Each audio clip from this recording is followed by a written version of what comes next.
Aux côtés de la voie ferrée, des logis, buvettes, des expositions de soudeurs. Ce sont des habitations sorties des terres, presque dans l'illégal. Les constructions anarchiques pullulent le long du rail.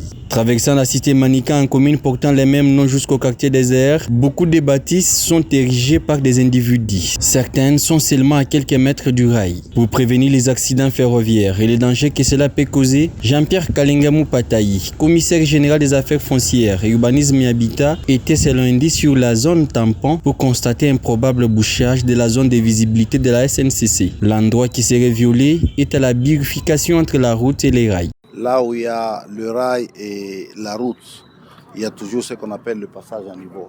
Donc c'est question de voir comment dégager cette zone-là pour éviter qu'il y ait des accidents. Avant d'envisager un éventuel préavis à ces personnes de déguerpir les liés, Jean-Pierre Kalingamou Patayi veut dans un premier temps déployer les services techniques dans cette zone tampon pour se rassurer des tout. Les gens occupés, on le sait, mais il y a d'autres compatriotes qui ont voulu y ériger des bâtisses maintenant.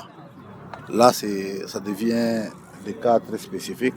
Je me demande s'ils ont des titres ou pas. Alors, on va envoyer les services attitrés qui viendront vérifier d'abord s'il y a des titres et élucider la question pour voir comment ces gens se retrouvent dans cette zone ici.